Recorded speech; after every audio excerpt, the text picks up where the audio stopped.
vestido com a graça da lua, um cisne no lago do espaço, padece o poeta aos pedaços, o espelho límpido das águas.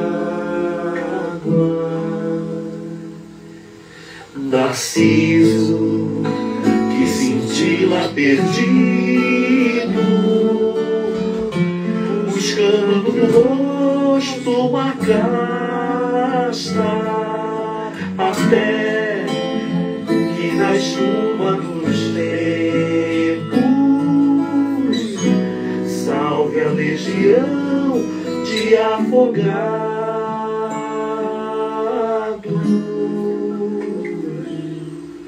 Vestido com a graça da lua, um cisne no lago do espaço, padece o poeta aos pedaços, o espelho límpido das águas. Narciso que cintila perdido,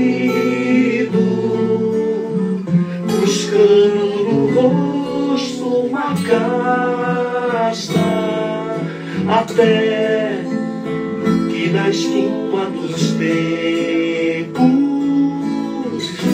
salve a legião de afogados.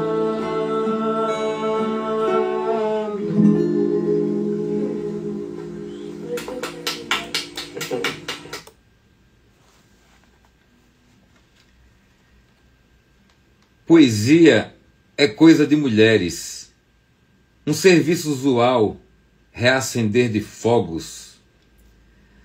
Nas esquinas da morte, enterrei a gorda placenta enxudiosa e caminhei serena sobre as brasas até o lado de lá, onde o demônio habita. Poesia é sempre assim, uma alquimia de fetos, um lento porejar de venenos sob a pele. Poesia é a arte da rapina. Não a caça propriamente, mas sempre nas mãos um lampejo de sangue. Em vão, procuro meu destino. No pássaro esquartejado, a escritura das vísceras. Poesia como antojos, como um ventre crescendo, a pele esticada de úteros estalando. Poesia é esta paixão delicada e perversa, umidade perolada a escorrer de meu corpo, empapando-me as roupas como a água de febre. Boa noite a todas as pessoas que aqui estão conosco, que estão chegando. Aqui estamos com o Poesia na Boca da Noite. Mais um episódio do Poesia na Boca da Noite. Poesia na Boca da Noite, este projeto foi contemplado nos editais da Paulo Gustavo Bahia e tem apoio financeiro do Governo do Estado da Bahia através da Secretaria de Cultura via Lei Paulo Gustavo, direcionada pelo Ministério da Cultura, Governo Federal. Paulo Gustavo Bahia, PGBA, foi criada para a efetivação das ações emergenciais de apoio ao setor cultural, visando cumprir a Lei Complementar número 195, de 8 de julho de 2020, aqui com Poesia na Boca da Noite. E hoje, nesse episódio, mais dois poetas, como sempre, não é? Hoje nós teremos as presenças da Laíse de Araújo, baiana, e do Lucas Guimarães, mineiro. Então, dois poetas dos Brasis, dois poetas queridos, e é uma imensa alegria para mim dar continuidade ao Poesia na Boca da Noite, não é? E aqui nós temos três momentos, né? A gente chama a Laís, ela sai, fica um tempo com a gente, sai, entra o Lucas, e depois a Laís volta e ficamos os três. Mas eu quero dizer que nós começamos aqui com uma música chamada A Pupila de Narciso, que é a música de Henrico de Miceli e Alan Gomes sobre um poema meu. Henrico de Miceli e Alan Gomes são músicos e compositores do extremo norte do Brasil, lá do Amapá. Então temos essa parceria bonita, A Pupila de Narciso. Em seguida, eu li um poema chamado Ars Poética, da grande poeta baiana Miriam Fraga, desse livro aqui, ó, Fêmina. Miriam Fraga, poeta maior da Bahia e dos Brasis. Pois bem, Laís de Araújo e Lucas Guimarães. Nós vamos começar com a Laís de Araújo. Mas antes de chamá-la, eu vou fazer a leitura de um poema da sua autoria. Conexão. Deixa eu ver se eu consigo resolver esse probleminha. Olá, retornamos. Estávamos com um pequeno problema de conexão. Eu tentei resolver aqui. Espero que agora tudo fique tranquilo. Coisas de quem está fazendo ao vivo, não é verdade? E eu dizia que ia fazer a leitura de um poema da Laís de Araújo. O nome do poema é O Que Me Interessa. Então vamos lá. A vida acontecendo é o que me interessa. As cabeças calvas, os cabelos brancos, as vozes roucas de um grito não ouvido. Os cachorros que vão no colo, cuidado. As crianças que cresceram demais por estar no braço, mas não sabem. Os vendedores que ouvem mais não do que sim, mas estão no mesmo lugar, mesmo trajeto, todos os dias. A linha de óleo no mar, mistério ou crime. As borboletas, as libélulas, que voam furtivas pelo ar. Aqueles navios que não sei por que vermelhos, não sei por que roxos, não sei por que azuis, mas lindos. A moça cantando desafinado um trecho de Mania de Você. O menino que diz para o outro que não sabe por que continua com bafo, mesmo escovando os dentes em voz alta, porque ainda não sabe que a honestidade tem um preço. A noite que cai, as luzes que acendem, a espera necessária, o riso cúmplice, o olhar espelhado, o sono que pesa nas pálpebras, a hora de partir, o abraço de adeus. A lembrança daquela bolha de sabão, única, pairando na imensidão do céu, misturando azul, transparente, furta cor. Laís de Araújo, que eu vou chamar agora para bater um papo com a gente aqui.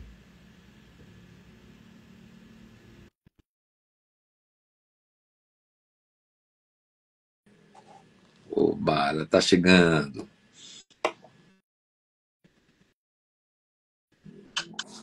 Olá, Laís.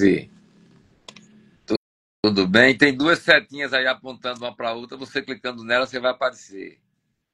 É isso. Aê. Tudo tranquilo? Tudo. Coisa boa, tá com você, viu? Coisa boa tá aqui também. Faz tempo que a gente não se encontra pessoalmente. A derradeira vez foi na Flip, Pelô, uns 3 anos, né? 2022, Em homenagem ao mestre Graciliano Ramos. Sim. Momento bonito, recitamos com a Orquestra Sinfônica da Bahia. Sim. Momento importante para mim, pós-pandemia, né? Pois é. A gente saindo de um enclausuramento foi bem bacana. Pois bem. Mas antes da gente continuar essa nossa conversa, eu vou ler uma breve biografia sua, que eu pedi que fosse curta, como peço a todos, né? Aqui diz o seguinte: Laís de Araújo, de 1999, olha só como essa moça é jovem, nasceu em Estância, Sergipe, e cresceu em Rio Real, Bahia, residindo atualmente em Alagoinhas, Bahia, ou seja, radicada na Bahia. Graduada em História pela Universidade do Estado da Bahia, UNEB, Campus 2, e mestranda na mesma instituição e integrante do grupo de pesquisa A Bahia das Letras, História, Literatura, Trajetórias e participação política. Publicou poemas na quarta e quinta edições da coletânea Estilo e Poesia, da editora Brunsmark. Se a pronúncia não for assim, me desculpe. Na antologia Brasilidades Poéticas, editoramente aberta.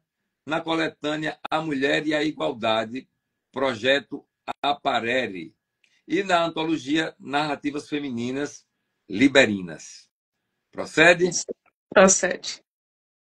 E é estudiosa da obra de Miriam Fraga, grande poeta baiana e brasileira.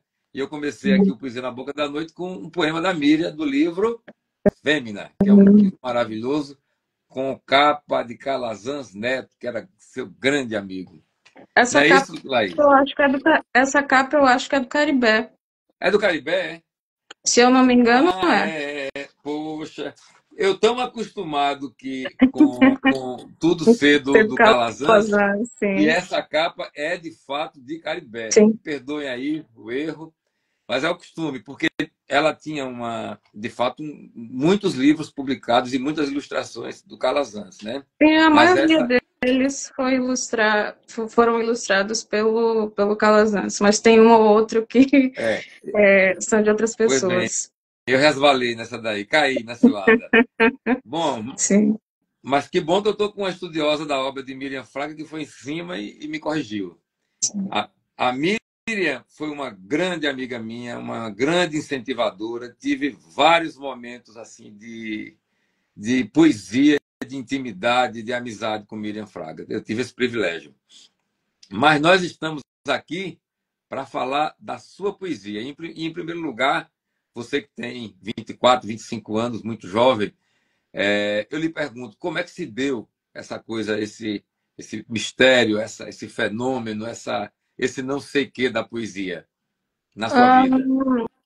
começa no colégio, acho que como quase todo mundo, né? Eu acho que é o primeiro contato que a gente geralmente tem nas aulas de língua portuguesa, literatura, e eu não consigo precisar assim quando foi que aconteceu um encantamento, mas eu sei que ele perdurou para além da esfera escolar. Então, eu continuei lendo poesia, fascinadíssima pelo poder que a palavra tem de criar mundos, e isso se estende até hoje e acabou virando basicamente o que eu faço enquanto pesquisa, né? Eu consegui unir a história, a historiografia com o lado poético, pesquisando a Miriam Fraga, e era uma coisa que eu achei que eu ia ter que me distanciar um pouco, porque a escrita historiográfica é razoavelmente diferente da do campo poético, atende a outros interesses.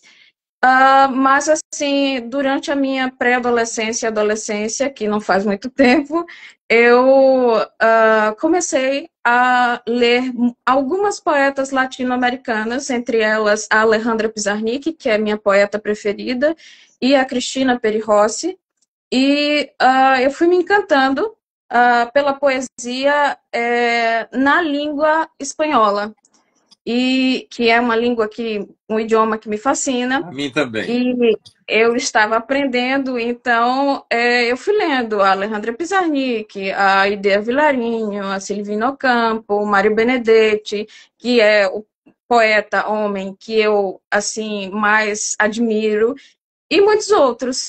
O Garcia Lorca, que é a gente já não fala América Latina, né? Ele é espanhol, a gente já está mais ali para um espanhol europeu, mas foram essas as referências que se adentraram na minha vida, se inscreveram e que eu não consigo viver sem. É para onde eu vou quando eu não estou bem. Tem uma frase do Charles Bukowski que diz que a poesia é o que acontece quando nada mais pode. E eu concordo muito, eu acho que é isso que eu sinto. Eu vou atrás dessas inspirações para conseguir construir uma subjetividade que é minha para escrever a minha própria palavra, escrever as coisas no meu tom. E é elemento primordial na minha vida, no meu dia a dia, a poesia. Então, dê o tom da sua poesia para a gente aí, por favor.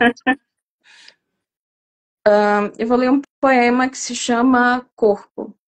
Dizer de mim como quem faz do corpo pátria, caminho a percorrer por toda a vida, nas estações inteiras ser corpo, casa, mudança e exílio, corpo e parto, mar do porto dos pertencimentos. Laís de Araújo está esperando o quê para publicar o primeiro livro? Eu estou esperando, eu não sei o quê.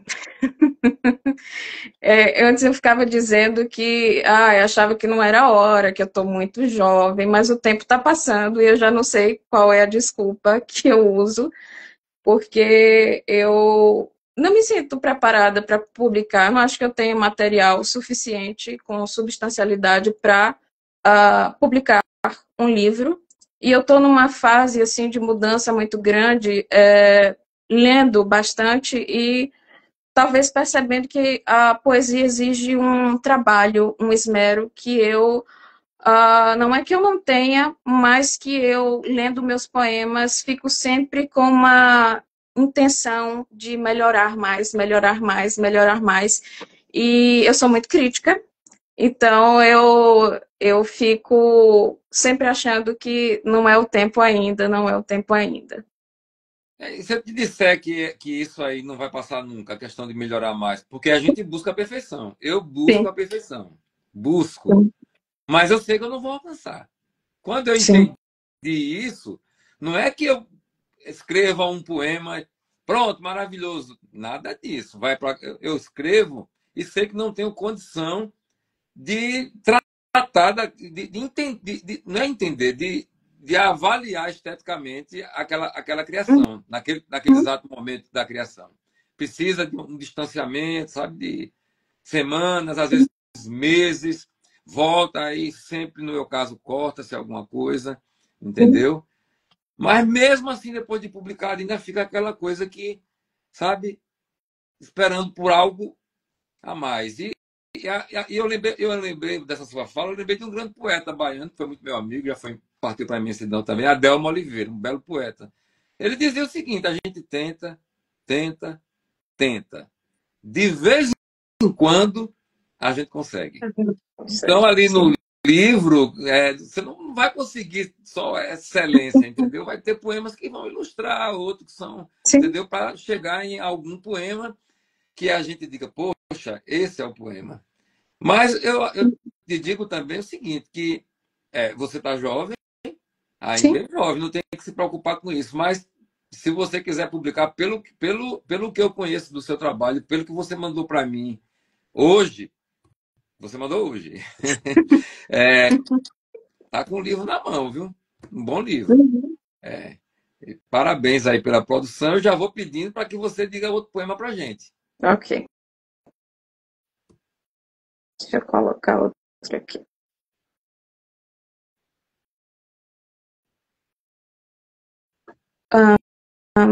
Esse é sem título. Eu escrevi ele há alguns anos e eu não achei ainda um título para ele. E quem disse que Talvez não precisa precise. de título? Exato, talvez não precise. Ele tá. Eu sempre que eu leio, eu fico, é um poema sem título, um poema sem título.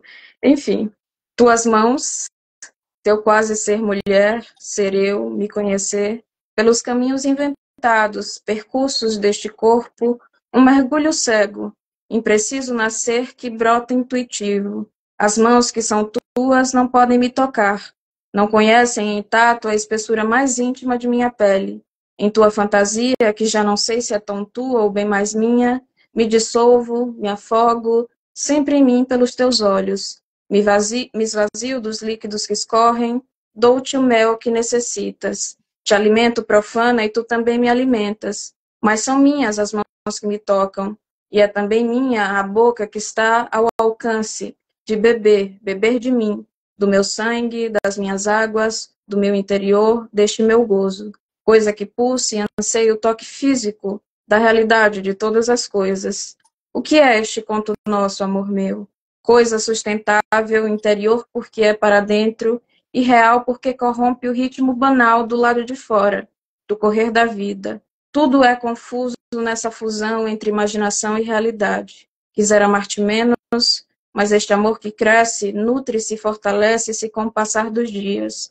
Cuida-te, amor meu. Nosso tempo é um quase não tempo.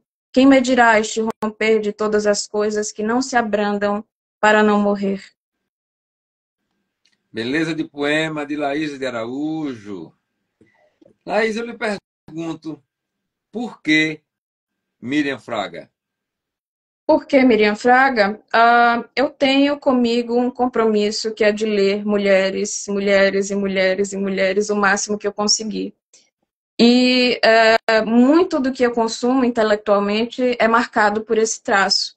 A Miriam Fraga não é alguém que eu conhecia até 2021, e eu me ressenti muito de não conhecê-la, porque eu gostava da poesia de muitas mulheres, Hilda Hilst, Euridice Fontella, a Cecília Meirelles, muitas poetas brasileiras, para além das que eu lia de fora, e eu tinha uma certa limitação, uma certa ignorância em relação aos poetas da Bahia. E me foi sugerido o nome da Miriam Fraga pelo meu orientador, justamente por saber essa inclinação para produção elaborada por mulheres. Acho que me interessa muito saber como as mulheres pronunciam seus desejos. E a Miriam Fraga entrou na minha vida muito por esse viés, como alguém que corresponde ao que eu estava procurando, que é uma mulher que diz dos próprios desejos, dos incômodos, e que cria mundos e corpos e lugares em que o desejo ele se manifesta através de uma subjetividade que é da mulher. E é exatamente isso que me interessa, me gera curiosidade. E foi assim, é esse o porquê. Compreende. E Miriam era bem isso aí que você falou, entendeu? Miriam, Exato, quando exato. a poesia dela mostra isso, e a pessoa também, entendeu? Quando a primeira vez que eu a vi, ela já me colocou assim, como se fosse de igual para igual, entendeu? E ela era Miriam Fraga. A Sim, senhora, nada de senhora, somos poetas. E a partir daí, entendeu? Era de poeta para poeta, não havia homem, mulher, não, era sim, poeta. Ela na condição dela, eu na minha, eu no meu entendimento, e assim, um se ajudando ao outro, sendo que eu estava sendo muito mais beneficiado, muito, infinitamente muito mais beneficiado com essa atenção dela do que ela em relação à minha pessoa, compreende? sim. Abriu muitas portas, muita orientação e deixava a gente caminhar. Não queria cercear, que fosse parecido com o que ela gostava ou ela entendia que fosse bom. Tinha essa generosidade e tinha essa compreensão, sabe? Miriam era assim. E era, assim, era uma mulher de escorpião, né? Eu, quando vi, que eu sou de escorpião também, e eu lembro na época que ela tem alguns poemas que dizem de signos, e aí eu fiquei, nossa, ela é de escorpião, e ela diz as coisas exatamente do jeito que eu sinto. Na época, eu achava que eu ia tratar mais dos poemas enquanto forma e tudo, conteúdo. Eu acabei tratando de outras coisas, ah, mas assim, quando eu comecei a ler, eu fui arrebatada, fiquei encantadíssima. E eu só falava em Miriam Fraga o tempo todo, Miriam Fraga para lá, Miriam Fraga para cá. E é um encantamento que permanece. Às vezes eu estou fazendo alguma coisa relacionada à dissertação que não tem a ver com os poemas em si. E eu pego assim, abro um livro, um poema, e eu fico, nossa, eu sinto quase que a mesma coisa de quando eu li pela primeira vez, lá em 2021. E eu já li quase toda a obra dela, né? Porque eu precisei fazer isso para marcar as coisas mais essenciais. E Miriam é um fenômeno, né? Eu continuo extremamente encantada. Você tem algum poema dedicado a Miriam? Ou que faça alguma referência à obra de Miriam? Eu escrevi uma vez para um aniversário dela que é muito curto, eu não tenho ele escrito aqui, mas é algo como sem símbolos e mistérios me escreveste, porque é o que eu sinto em relação a ela. Eu acho que eu publiquei em algum aniversário dela para Miriam Fraga, sem símbolos e mistério, me escrevestes. E é isso, mas eu Deu uma travada. dei uma travada. eu acho que foi uma notificação que chegou. Eu não tenho nada escrito, assim, direcionado a ela em referência, porque eu não tenho escrito muita coisa, para falar a verdade. E eu dei uma pausa para cuidar da saúde mental e faz muito tempo que eu não escrevo nada. Então, não tem, Mas além tem, desse. mas tem outros poemas e eu vou pedir por gentileza que você diga mais um poema para gente. Ok. Sobre mulher é o nome do poema. Reivindico um eu que não seja um grito de eco. Toda palavra que professo quer um eu, o chama para si. Mulher, polifonia de símbolos, secularmente coisa, musa, até ser voz, e grito, não de parto, revolucionário, pela condição de querer ser um eu, não mais a coisa, o objeto sujeito aos sujeitos, ser sujeita de si mesma, dona de um corpo, o seu, e sobretudo de suas palavras, concreto pilar de suas ações.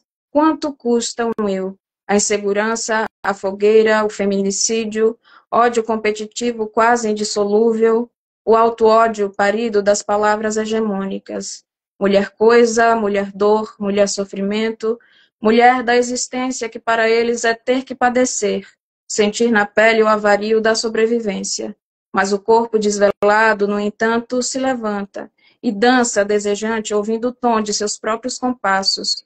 O grito pelo eu se fragmenta, respinga nas poças de sangue, mortes que o precedem. Safo, Virginia Woolf, Alfonsina Storni, Alejandra Pizarnik.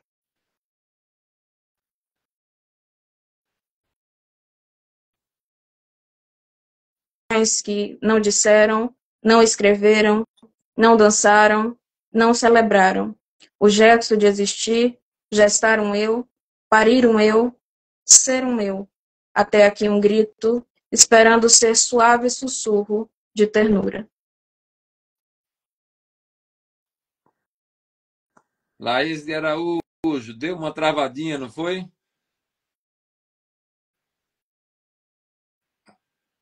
Cortou Olá. ou deu para ouvir? Deu para ouvir o final, deu uma emboladazinha e deu uma travada. Se você quiser repetir o poema todo ou parte ou o final, fique à vontade. Embora a sua conexão ainda não esteja muito boa. Não sei se é aqui, porque Está aqui me a ouvindo? internet. Eu não sei se é aqui que a conexão tá ruim, não, porque aqui tá tudo.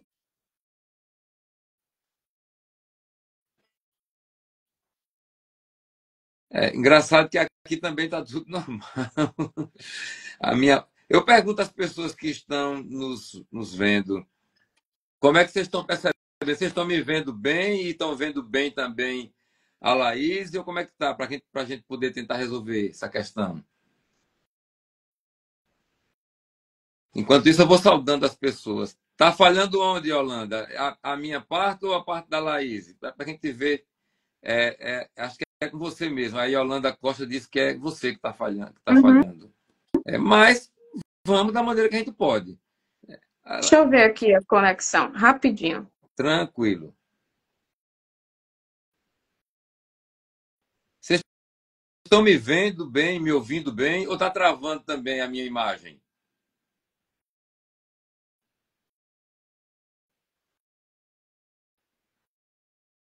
Ambos estamos perdidos. Então, mas o áudio melhorou, né? Você me vê bem, Yolanda? Olha, o retorno do pessoal aqui é o seguinte, é que ambos estão, ambos. Mas vamos. Estamos os dois. A Yolanda disse que o áudio melhorou. Eu vou aproveitar para fazer uma saudação a essas pessoas que estão conosco aqui. O Sadi Bianchi, poeta lá do Rio de Janeiro, que acabou de entrar. A Yolanda Costa, poeta baiana de Itabuna. A Osnaide. É Osnaide mesmo que se pronuncia? Sim. Ela. A Alba Sampaio, artista plástico de Brejões, de Salvador, da Bahia. Roberto Caimbo, acho que é isso. Alexandre Guilherme, Lia de Matos, Marcos Ribeiro, Marcelo Melo, Amadeu Sólia, Renata Souza, quem mais? Jaciara Mendes, Carlos Marques Dunga, quem mais? Júlia Prado, Rogério Brito Correia, o Lucas Guimarães, nosso companheiro, está aqui, que bom. O Jamerson, a Dália Torres, enfim, um monte de gente, sejam todos muito bem-vindos. E vamos continuar. Eu vou pedir para você repetir o poema, para a gente encerrar esse primeiro momento, tá certo? Ok, ok. Sobre mulher. Reivindico o meu, que não seja um grito de eco. Toda palavra que professo quer um eu, o chama para si. Mulher, polifonia de símbolos, secularmente coisa, coisa, coisa, musa. Até ser voz, e grito, não de parto, revolucionário, pela condição de querer ser um eu, não mais a coisa, objeto sujeito aos sujeitos. Ser sujeita de si mesma, dona de um corpo, o seu, e sobretudo de suas palavras, concreto pilar de suas ações. Quanto custa um eu? A insegurança, a fogueira, o feminicídio, o ódio competitivo quase indissolúvel, auto-ódio parido das palavras hegemônicas. Mulher coisa, mulher dor, mulher sofrimento, mulher da existência que para eles é ter que padecer, sentir na pele o avario da sobrevivência. Mas o corpo desvelado, no entanto, se levanta e dança desejante ouvindo o tom de seus próprios compassos. O grito pelo eu se fragmenta, respinga nas poças de sangue, mortes que o precedem. Safo, Virginia Woolf, Alfonsina Storm, Alejandra Pizarnik, Sylvia Plath, Anne Sexton, Ana Cristina César. E os eus anônimos em multidões que não disseram, não escreveram, não dançaram, não celebraram. O gesto de existir, gestar um eu, parir um eu, ser um eu. Até aqui um grito, esperando ser suave sussurro de ternura. Aí sim. Laís de Araújo, poeta sergipana da Bahia e dos Brasis. Uma alegria estar com você aqui, viu? Uma Aí, alegria também estar aqui. eu vou lhe pedir para que dê uma saidinha para o Uhum. Lucas entrar e depois você retorna e ficamos os três. Tá certo? Ok. Como é Muito que eu faço agradecido. para sair? Aperta no xizinho aí, ou então Ok, sai do. ok. Pronto. Laís de Araújo, poeta valorosa, muito jovem e talentosa e sem pressa. O que eu acho fantástico nela é isso, é que ela não tem pressa, sabe o que está fazendo. Já tivemos o privilégio de recitarmos, né, juntos, de recitar juntos com a Orquestra Sinfônica da Bahia, em 2021, quando a Flipelô foi em homenagem ao mestre Graça, Graciliano Ramos. Agora, poxa, minha garganta falhou. Desculpem aí. Eu vou chamar o Lucas de Guimarães. Lucas Guimarães. Mas antes disso, vou fazer a leitura de um poema de sua autoria, chamado Tradução. A palavra é ato de tradução, caminha sobre peles, infiltra poros e transborda tatuagens. Tece seus homônimos, formas de tatear, corpos, quem sabe beijar. Permanece o mistério traduzido em letras, até escorrer a água da boca, como quem descansa o verbo nos lábios mais próximos. Como um mapa antigo sobre a mesa, descobrir lugares e nomes, aventurar-se numa arqueologia de chamas acesas e apagadas. Brilhar a primeira luz inteligente na criança e seu livro. Traduzir é cantar o medo do nada, reconhecer o peso do mundo, observar o degelo polar, encantá-lo como uma mãe e seu bebê no seio. O som que não fala, mas sente. O hálito da serpente conhecimento desprendido do presente, uma rua onde encontro você, nosso beijo depois da despedida, nosso riso, ao lado, nossa filha.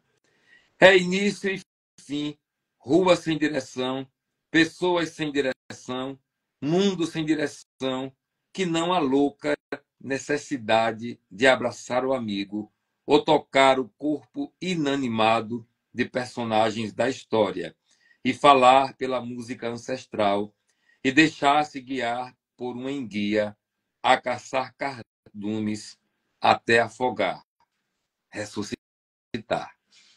Lucas Guimarães, poema, tradução do livro Amarrar o Corpo na Lua. Este livro aqui. Uma maravilha. Agora eu vou chamar o Lucas para bater um papo com a gente.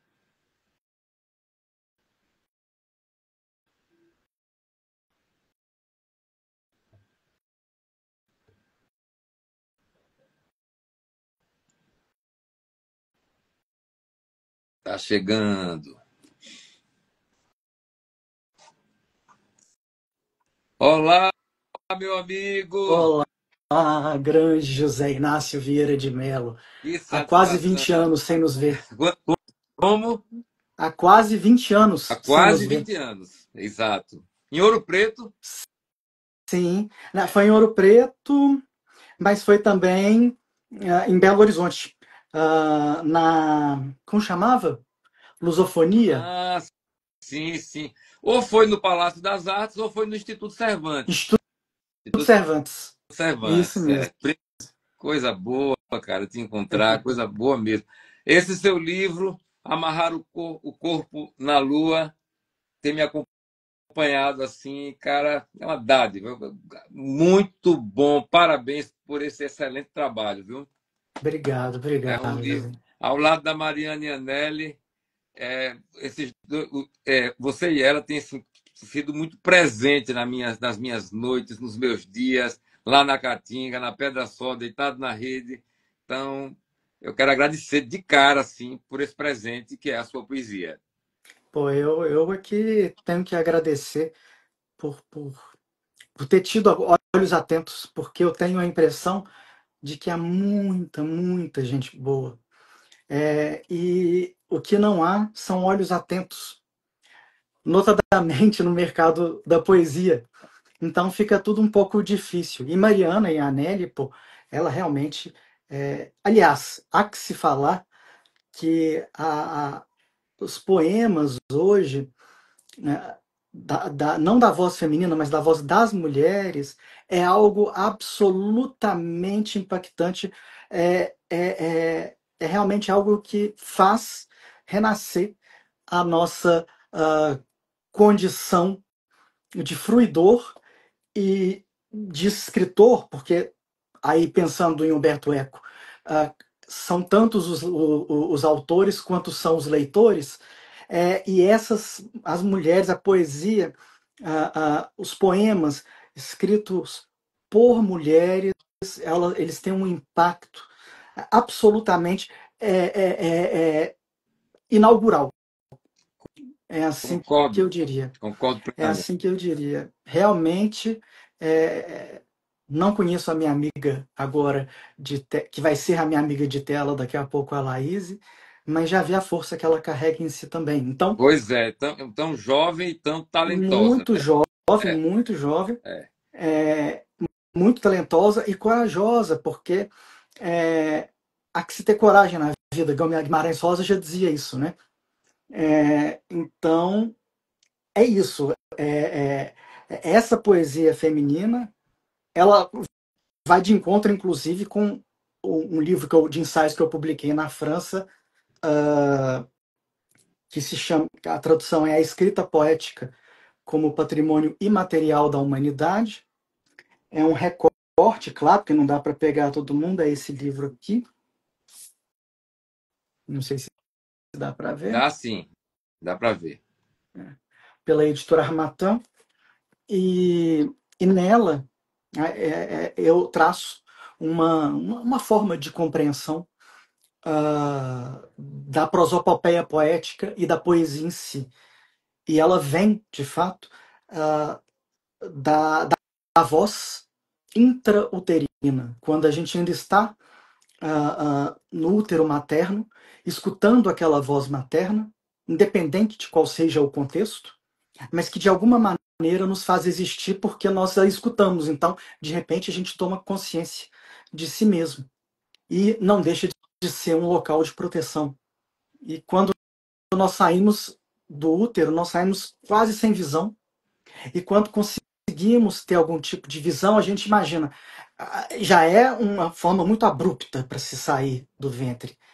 E de repente, você consegue enxergar alguma coisa, talvez o sol, e o sol, ninguém fala para você o que é o sol e você não sabe o que é o sol, né?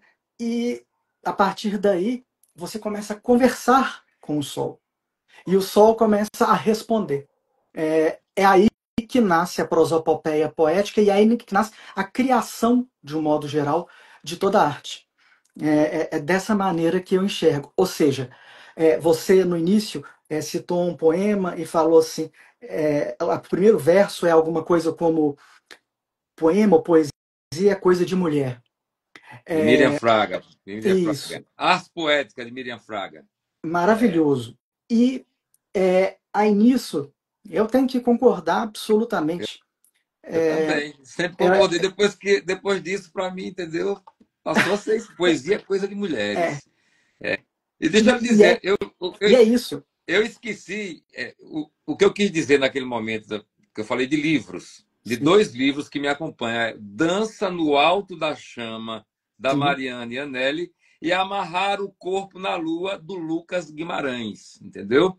Mas antes da gente continuar o nosso bate-papo, eu preciso ler a sua biografia. Eu pedi uma mini biografia, porque você fez, apesar de jovem também, fez mil e uma coisa, né, velho? Assim, não tão jovem assim. Sim, mais jovem.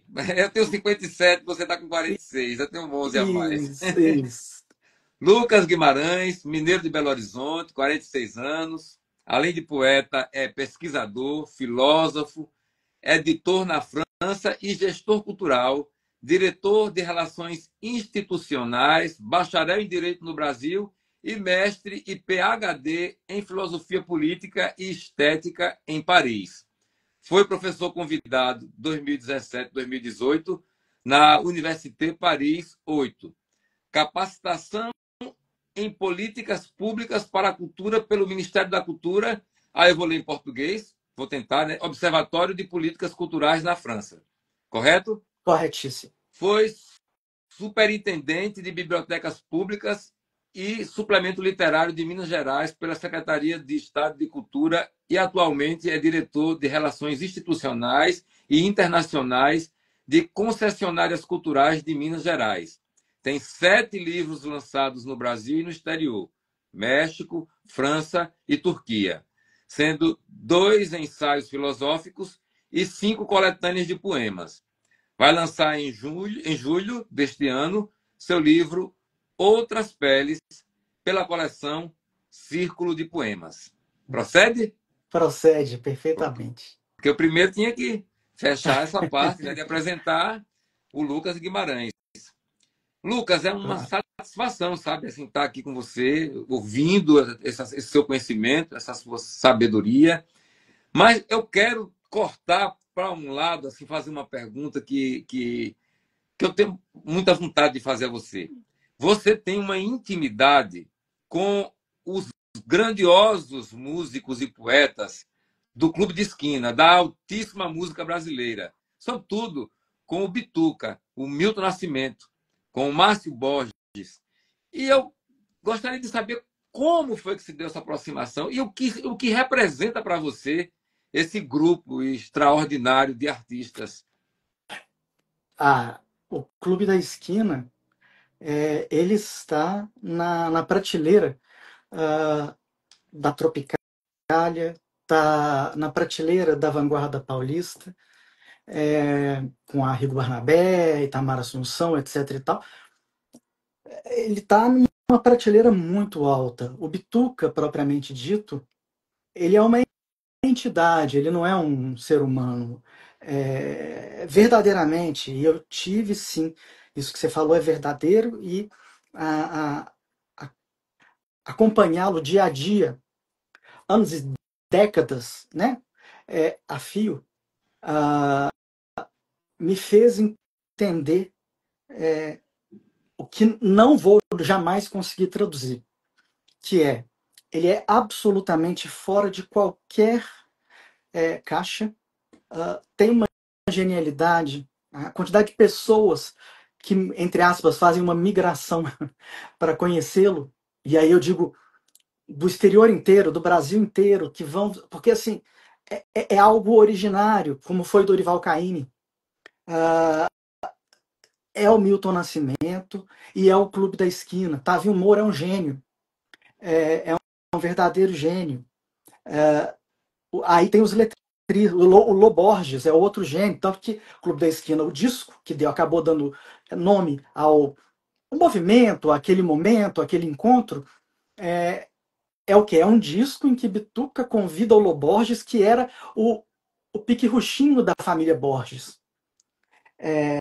Porque o Bituca era realmente amigo do Marilton Borges e do Marcinho Borges. O Márcio Borges, grande poeta, grande letrista, tradutor, fala não sei quantas mil do seu línguas. livro. Isso, ele fez esse carinho. É um carinho, né? Eu acho que tem um momento em que o prefácio, ele é... Isso eu digo de um modo geral. Ele é um prefácio crítico, mas ele também é um carinho, de alguma Também maneira. tem palavras do Milton Do Nascimento. Bituca, Do tem. Milton Nascimento. Isso. Eu vejo neles, número um, é importante saber que nesse mesmo livro que eu mostrei, de ensaio, eu faço um casamento entre a poesia, como se diz, o poema escrito, e a letra de música. Essa divisão não existia na Grécia Antiga. E nem deveria existir, e eu permaneço com essa ideia e trabalhando em cima de textos clássicos e puxando até a contemporaneidade a certeza de que o poema é também o poema das canções, aquilo que a gente fala assim, até o cancioneiro, a gente até diminui um pouco a expressão. E aí é, obviamente, uma discordância que eu tenho do meu saudoso e querido amigo Fernando Brant, que também é do Clube da Esquina, porque ele falava, a gente estava num bar, tomando todas, e ele chegou e falou assim, não, Lucas, aí a gente discutindo sobre isso, aí falou assim, não, Lucas, vamos fazer o seguinte, poesia é poesia e letra de música é a prima da poesia. Eu falei, mas nem hipótese alguma, não adianta você me colocar isso, porque ela precisa ter uma métrica, uma acentuação, porque existe uma música por trás, não significa que ela não deixe de ser poesia. Aliás, é exatamente por isso que os alexandrinos apareceram, os sonetos apareceram, porque eles vinham também ancorados na música. Isso eu digo na fase helênica. Então, de modo que falar do Clube da Esquina e essa influência que eles têm, Murilo Antunes, que é um gênio, um absolutamente gênio, junto com Flávio Venturini, e com o Otávio Moura também, o Trem Tá Feio, né, que é maravilhoso. Ronaldo Bastos, que fez, para mim, uma das canções e dos poemas mais Amor lindos de que Índio, existe. né? Sol da Amor de Terra. Índio, Cais, Ai, cara, resistindo na boca da noite um gosto de sol. Né? estamos aqui na boca da noite. E aí na boca, eu pensei imediatamente nisso. Mas eu vou ter que interromper um pouquinho, que eu quero fazer a leitura de um poema seu, ainda do Amarrar o Corpo na Lua. Vou usar muito esse livro, viu? Um poema chamado Memento. Não recordo do primeiro alfaiate, o primeiro paletó cinza, aquele corpo já me esqueceu. Deste restam células multiplicadas do paletó, uma foto e um reflexo quebrado. O grande baú onde me escondia ficou com primo meu. As coisas deveriam ser corpos enterrados no corpo. Não estas peças sem alma que permeiam os shoppings, mas aquelas que cantam nossa aurora. Contra o esquecimento, meu nome deveria ser composto. Casa, paletó, baú e coisa de Araújo Júnior. E deveríamos cuidar de cada caco, espelho do mundo, de mim, de você, como se fosse o primeiro senso de pertencimento nesse planeta miúdo que nos rodeia. Veja a árvore mais bela da cidade. Ela tombará um dia ou cairão suas folhas nos filhos e netos eternamente? As coisas da memória formam nossa história. As que esquecemos podem nos afastar do conosco que se encontra em meu interior. Eu quero uma casa no campo.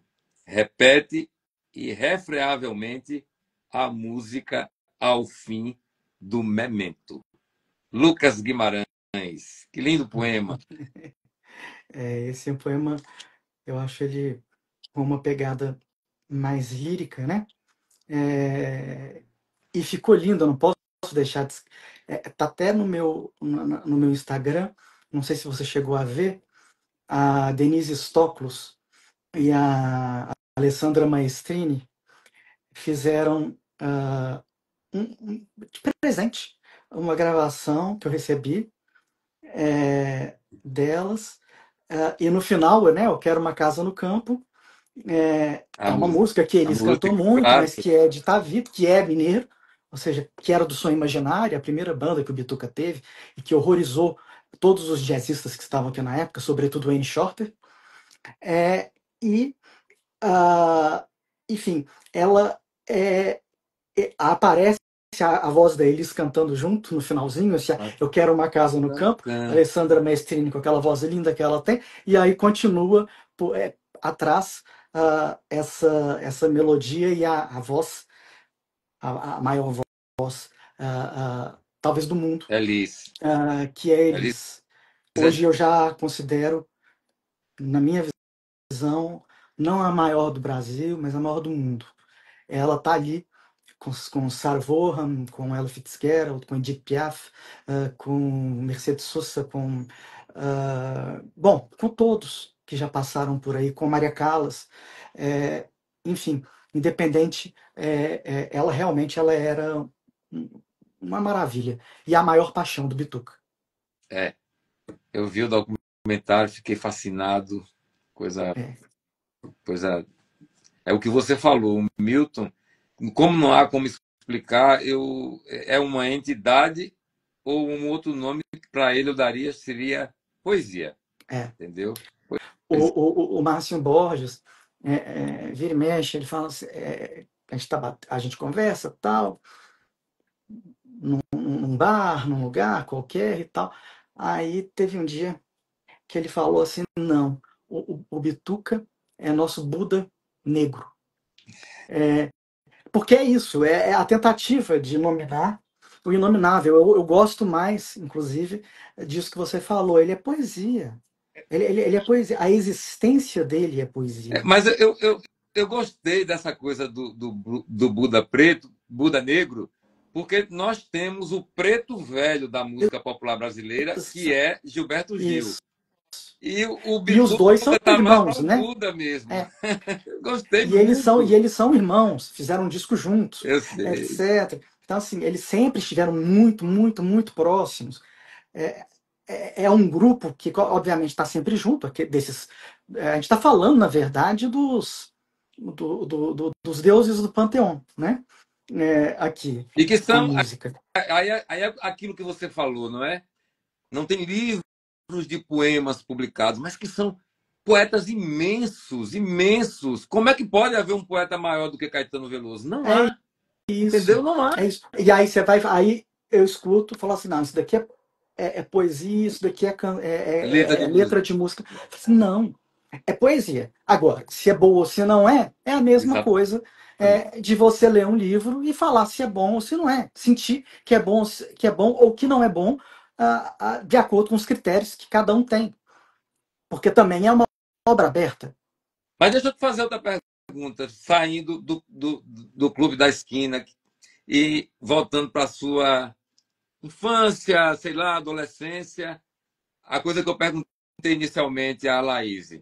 Como é que chegou a poesia para você? O que é isso? Como foi que você entendeu quando chegou essa coisa que todos tentam conceituar e há conceitos maravilhosos, mas nenhum dá conta do fenômeno? Olha, eu nasci numa família de escritores, né? Notadamente de poetas. Eu falo notadamente porque a gente não pode esquecer de Bernardo Guimarães, que também poeta, o Elixir do Pajé e tantas outras, mas também Escravizaura, mas também o Seminarista, etc. Alfonso de Guimarães, Guimarães, o simbolista, né, de Quando Ismael Enlouqueceu, que foi falado lindamente e foi interpretado lindamente pelo Emicida, é, recontextualizando a Ismália, porque a Ismália somos todos nós temos algo de Ismália dentro de nós, e a Fernanda Montenegro recita, fala o poema nessa gravação, e aí vem João Alfonso, que foi também poeta, mas um grande contista. É quando Vinícius de Moraes fala que ele não havia ainda compreendido e nem visto o modernismo numa narrativa. E ele descobriu a narrativa modernista quando ele leu os contos do João Alfonso, sobretudo Galinha Cega e Sardanapalo.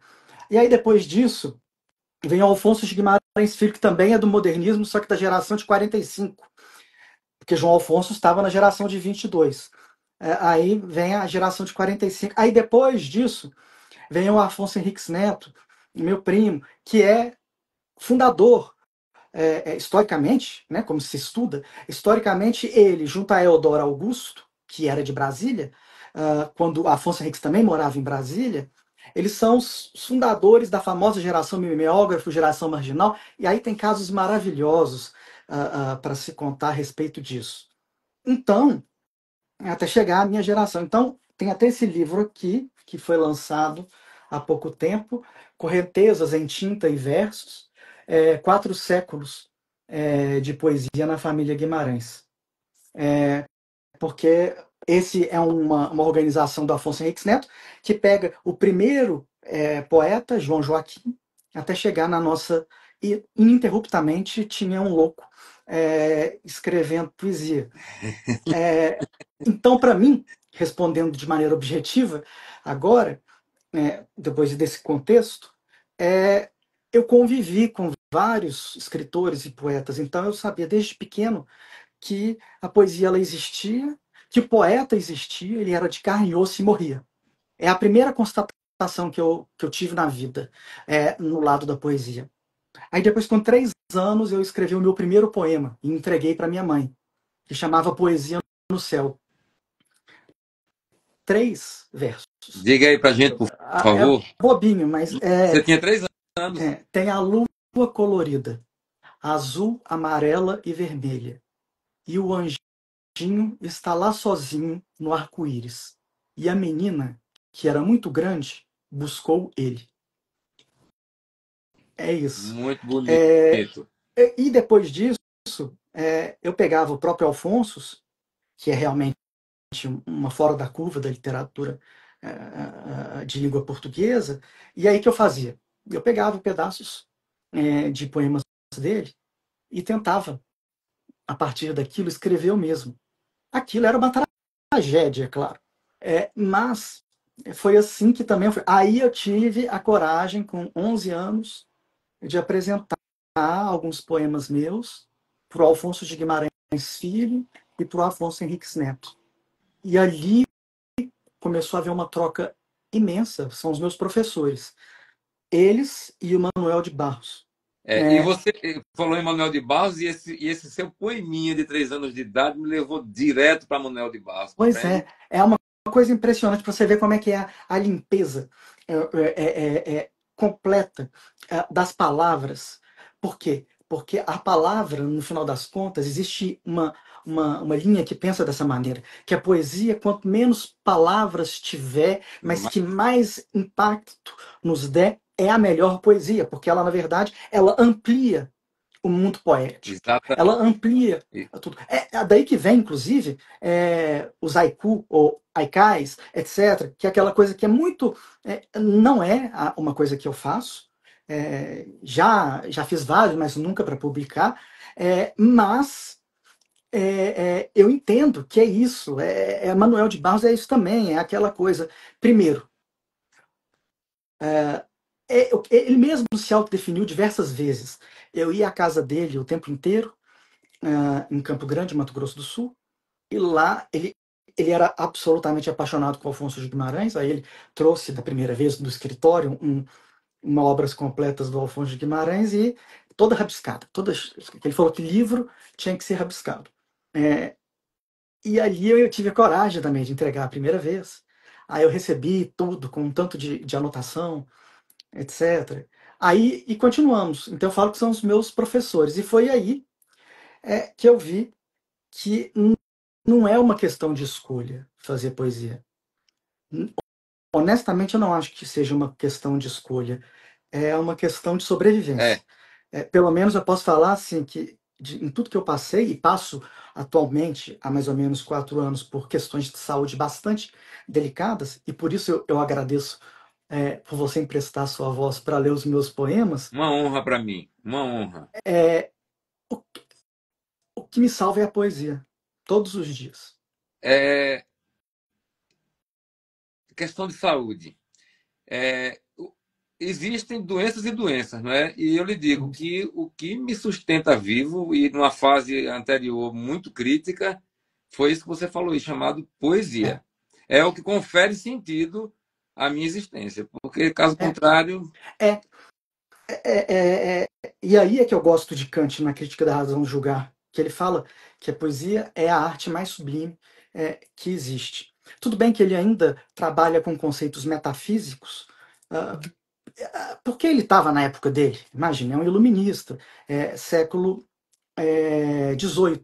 Então, ele tem, obviamente, algumas incongruências com pensadores atuais, mas eu gosto muito da Crítica da Faculdade de Julgar, porque ela, no primeiro capítulo do livro, você já vê o que é a poesia para ele, que ele só compara com a natureza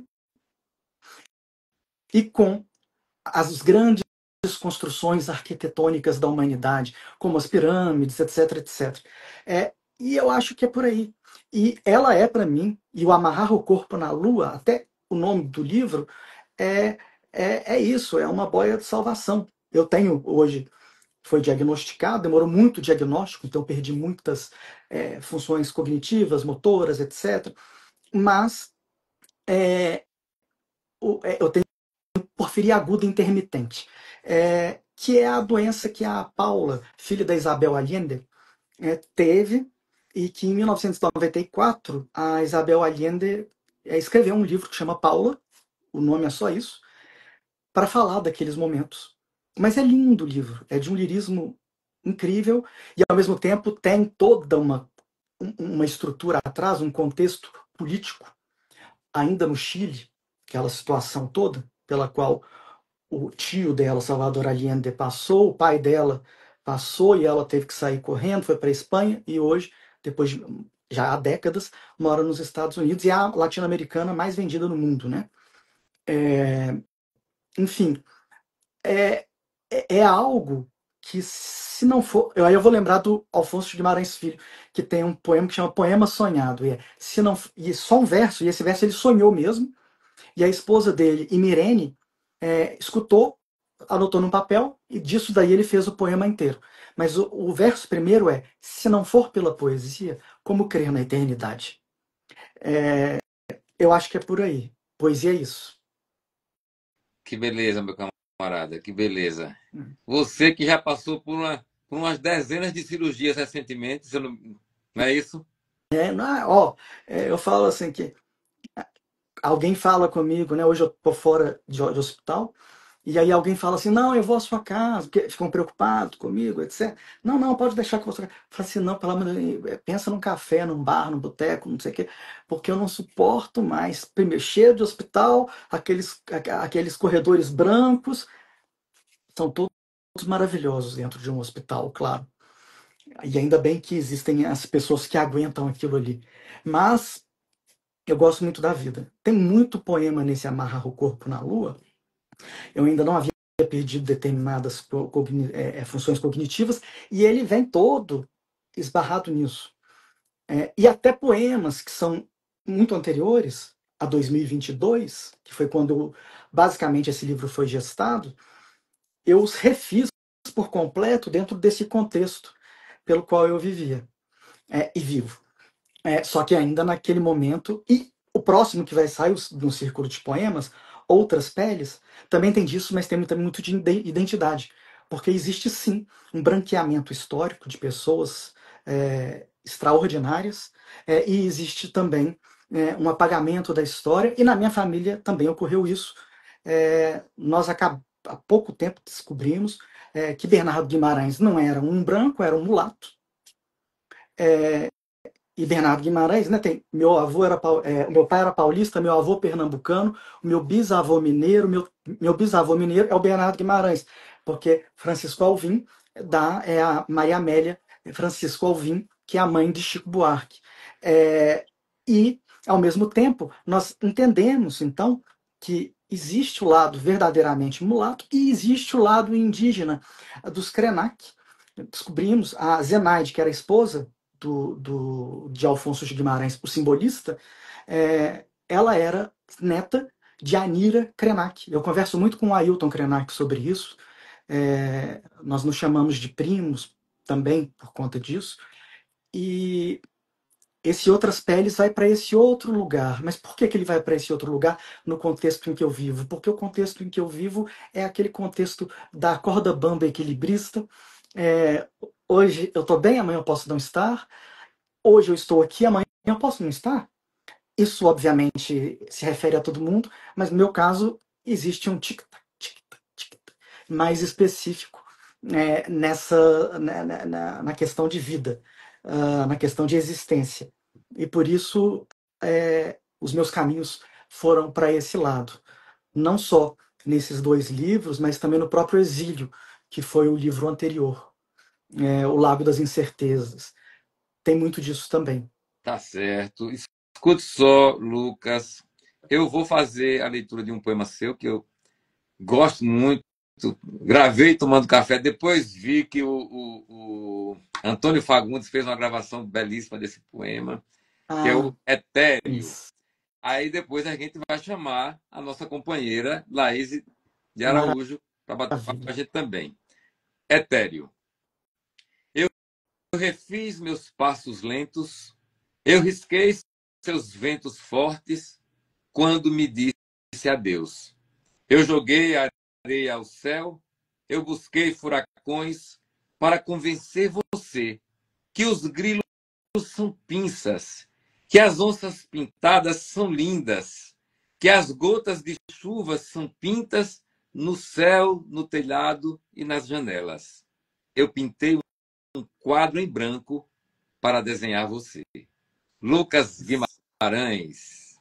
E agora vamos chamar aqui a Laís para formar o trio. Isso. Opa! Ela já deve estar chegando por aqui. Enquanto isso, eu vou saudando aqui as pessoas que estão nos acompanhando. O Jaime Silva, a Sueli Bispo, uma poeta baiana do Espírito Santo e uma grande atriz, o Franco Setúbal, a Alba Sampaio, a Sandra Cardoso, a Tristão Macedo, Antônio Carlos Flor, a Jovina, grande poeta da Bahia, a Magna escritora, enfim, todos e todas muito bem-vindos. Olha aí a Laís de Araújo, olha o Lucas, estão apresentados. Olá, Laís, muito prazer. Você sabe, nós somos parentes. Você é Araújo, eu também sou Araújo, então pronto. Sim. Somos parentes. E vocês Agora, falaram inicialmente de Caribé. eu Aqui, não ó. tô vendo ele. Eu não tô Ah, não, vendo. eu estou te Não, eu tô vendo vendo. só. Eu só tô vendo o José Inácio. Isso acontece e a gente não vai ter como mudar isso, não. Mas pode ficar tranquilo que, infelizmente, é assim, né? Mas as pessoas estão vendo os três. E quando eu salvar, que ficar a live no Instagram, você vai estar aparecendo lá, entendeu? Eu já Uhum. tentei, assim, saia, volte novamente, ver se dá certo. E vou pedir a você, dê uma saidinha, ver se consegue. Ok. Eu acredito que não vai conseguir, mas vamos lá. De todo modo, aqui, ó, enquanto isso, vocês falaram de Caribé na capa do livro de Miriam. Isso daqui isso aqui é um Caribé que eu recebi da querida amiga Paloma Jorge Amado, filha de Jorge de Minha Zélia Gattai. amiga Isso. querida. E com essas coisas da corda bamba, tem uma coisa boa, a gente recebe uns presentinhos muito especiais. O filho de Caribé é muito meu amigo e é um artista plástico vigoroso. Eu quero até. Qual é o nome dele? Ramiro Bernabó. Vou procurar. Tenho uns 4 livros meus que as capas e as ilustrações foram feitas especificamente Por ele? feitas eu tenho vários quadros dele aqui em casa, de presente que ele me deu. Aliás, havia, eu acho que são xilografuras, mas eu não tenho Lá certeza. em cima, são Em cima tinha, teve um momento que deu para eu ver, achei uma coisa linda. De quem são essas São de xilogravuras? Abraão Batista. Muito bom. O xilogravador, assim, J. Borges foi embora, então ficou ele com 90 e poucos anos. Ele é de Juazeiro do Norte, do Ceará, meu amigo. Tem uma que sou eu, ele me retrata andando a cavalo e encheu de símbolo. Maravilhoso, maravilhoso. Deixa eu chamar aqui a Laís para ver se vai dar certo agora.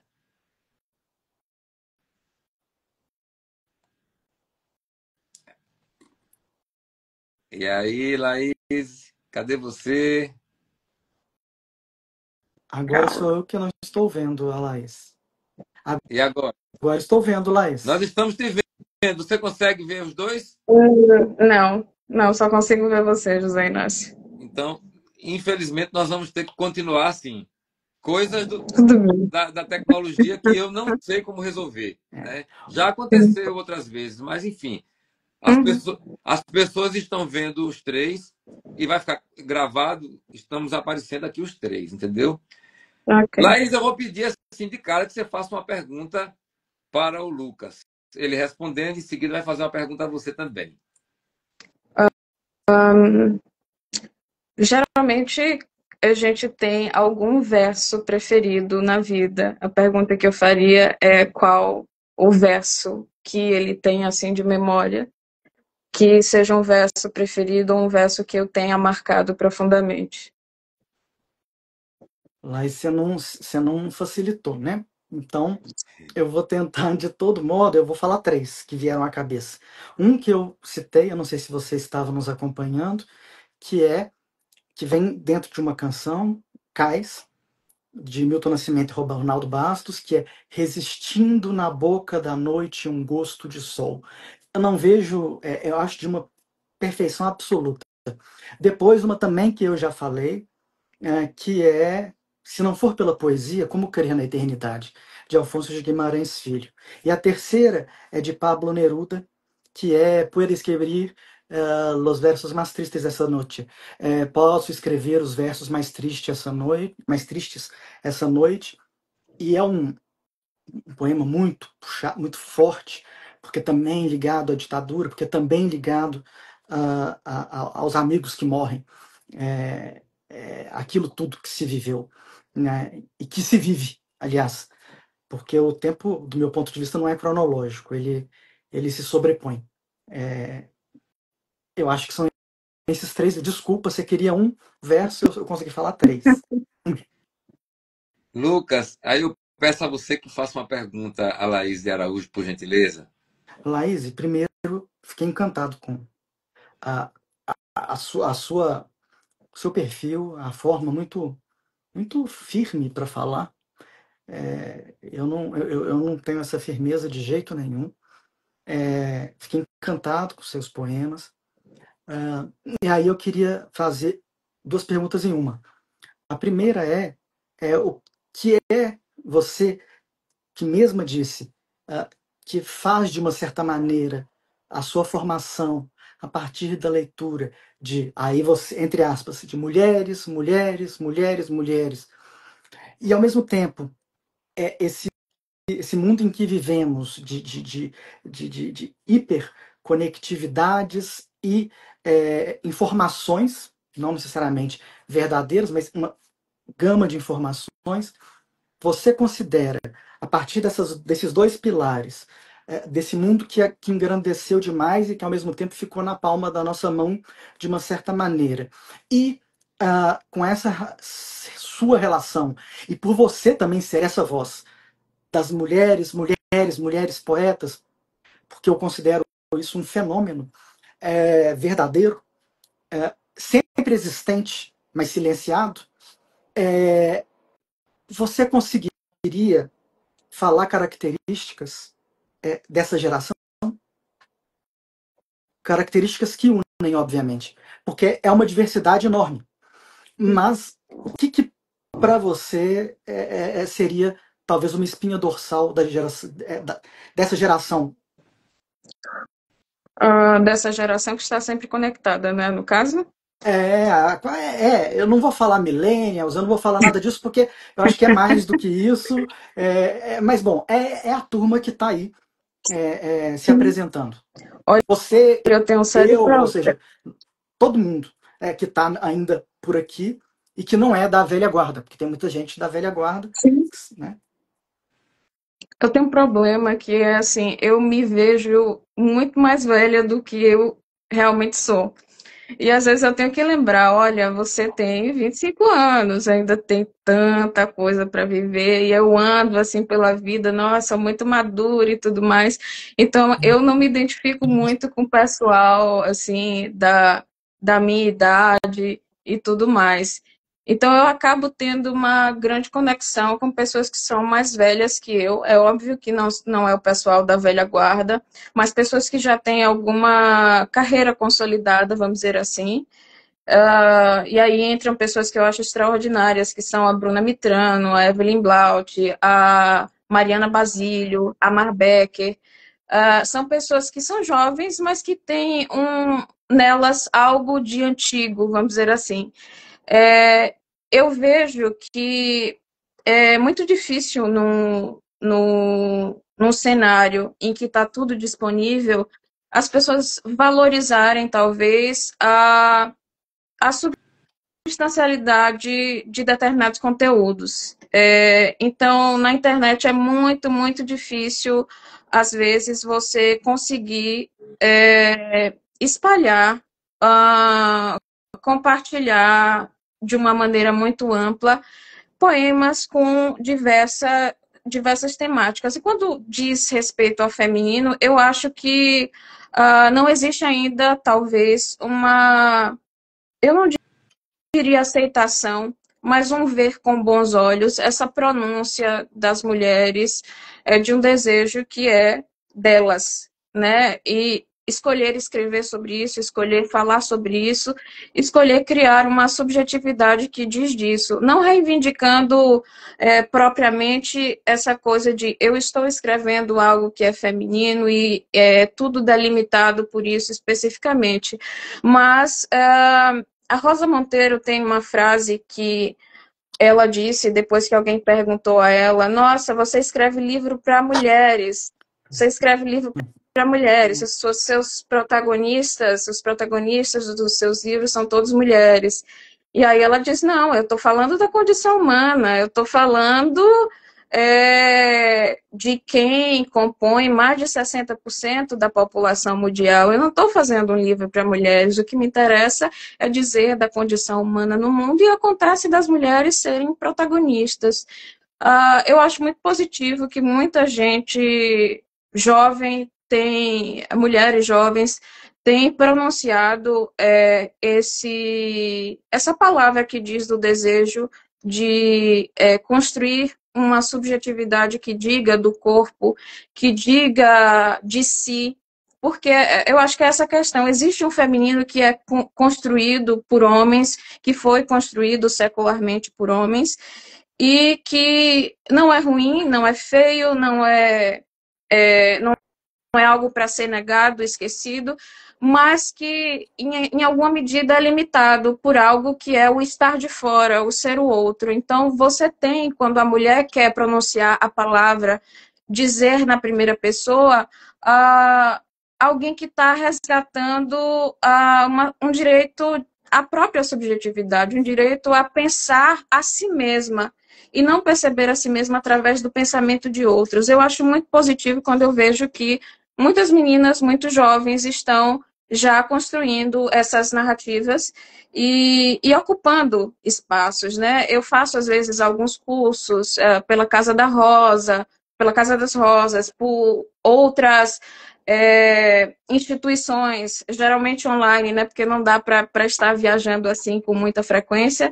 E eu vejo que a maioria das pessoas que participam são meninas, jovens, que têm o desejo de escrever, e não é um escrever naif, como tentaram colocar, que as mulheres querem falar de coisinhas fofinhas, engraçadinhas e leves. Não é sobre isso. Eu mesma, às vezes, escrevo sobre algumas coisas que geralmente não é o que se espera que uma mulher escreva.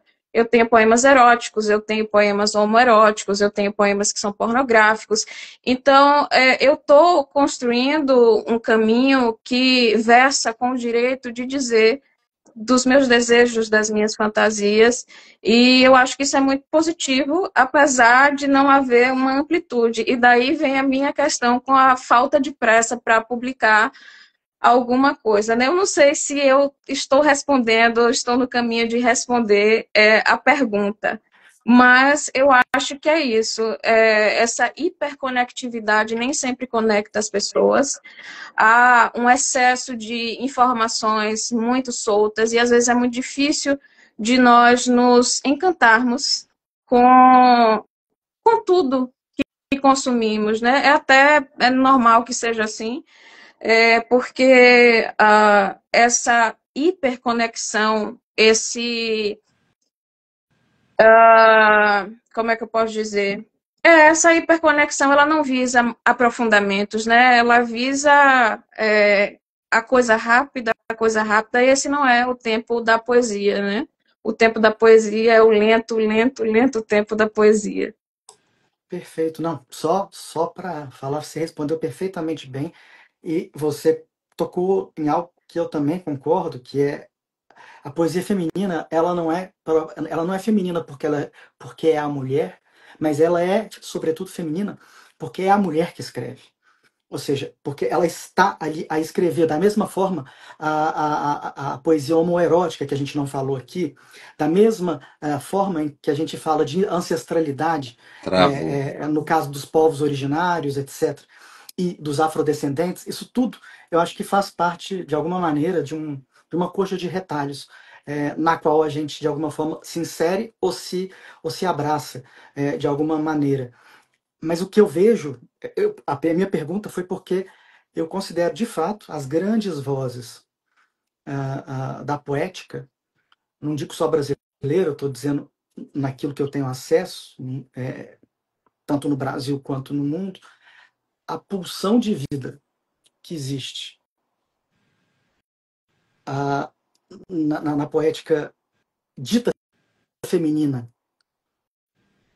e o enigma, um conceito muito caro ao psicanalista Jean Laplanche, que fala exatamente dos enigmas. O tempo inteiro a gente está tentando traduzir as coisas. E essa forma de tradução da vida, através da própria pulsão da vida, da poeta, com A, é algo estrondoso. É algo realmente que me assusta e me faz ter vontade de nascer de novo o tempo inteiro. Coisa boa, está nascendo o tempo. Tem uma poeta chamada Nina Risi, ela que traduziu alguns dos livros da Alejandra Pizarnik, que ela chama o poema de apoema. Eu acho uma coisa interessantíssima. Ela diz a poema. E é um negócio que ficou. Às vezes a gente, quando faz algum curso, volta e meia, alguém chama atenção para isso. Dizer o poema como coisa feminina. Eu comecei a pensar muito nisso quando eu passei a ler a Cristina Peri Rossi. Uhum. Ela escreve uma poesia homoerótica em que uma mulher pode ser um homem pode ser uma mulher, e os papéis estão sempre trocando, e ela está jogando com isso, de um modo biológico, mas também de um modo que é cultural, até porque ela parte de uma percepção do sexo enquanto cultura. Tem um livro dela muito interessante chamado Fantasias Eróticas, em que ela diz sobre isso, e ela está sempre trabalhando com algo que está para além do binarismo, homem, mulher, ser de um jeito ou de outro. É possível fluir entre muita coisa.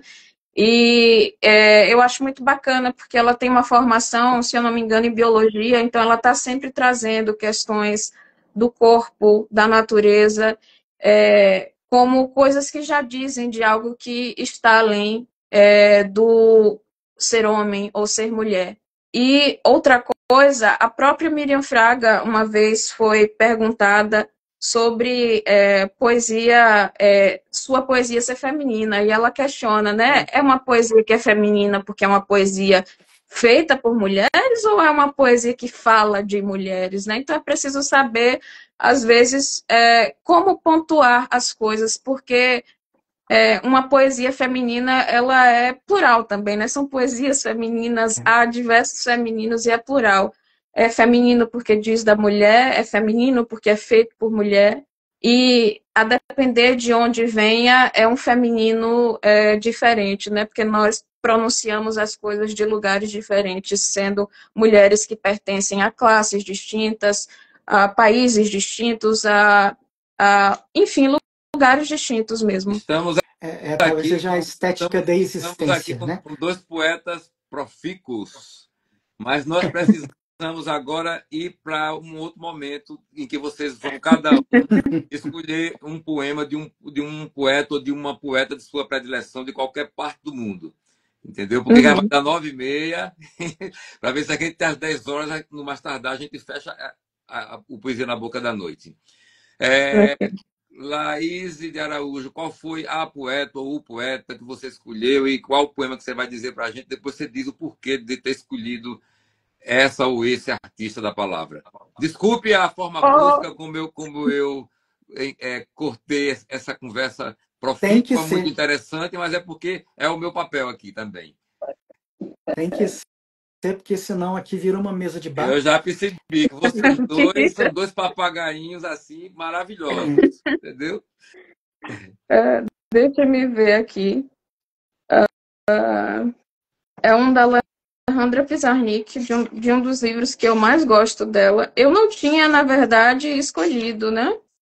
Mas é desse livro, Árvore de Diana, é a obra dela, eu acho que mais famosa, foi traduzida não tem muito tempo. Qual editora? E é pela Relicário. Isso mesmo, da Maíra Nassif, isso mesmo. Relicário. É um livro que eu gosto muito, e tem dois, eu encontrei um aqui que eu adoro, e o outro eu não vou encontrar, que são fragmentos, são pequenos, que é Ahora en esta hora inocente, yo y la que fui nos sentamos en el umbral de mi mirada, que é agora, nesta hora inocente, eu e a que fui nos sentamos no umbral do meu olhar. E o outro poxa, agora me fugiu a cabeça o poema, mas é desse livro também. E o porquê dessa poeta? O porquê dessa poeta? Alejandra Pizarnik, ela é uma poeta que eu comecei a ler muito cedo e que me atravessa muito. Ela tem um estado teve um estado de adoecimento psíquico muito severo, ela se suicidou, e durante muito tempo foi isso que me marcou muito. Só que quando eu fui ficando mais velha e lendo mais sobre poesia, eu passei a admirar o trato que ela tem com a palavra, como incansavelmente ela tentou deixar as coisas o mais enxutas possíveis. E é isso que eu mais admiro. Foi alguém que trabalhou a palavra incansavelmente, era muito perfeccionista e, para mim, é um grande exemplo. E me atravessa por outros motivos, né? Acho que quase todo mundo vive algum tipo de adoecimento psicológico, e quando você vê alguém dizendo de algo que você passa, que você sente, acho que é difícil não se identificar. E, por um lado, eu gosto muito da poesia dela por isso. Ela alcança uma maneira de dizer do meu sofrimento, e eu consigo me sentir próxima através da palavra dela. E é isso. O outro eu não achei, mas o Lucas,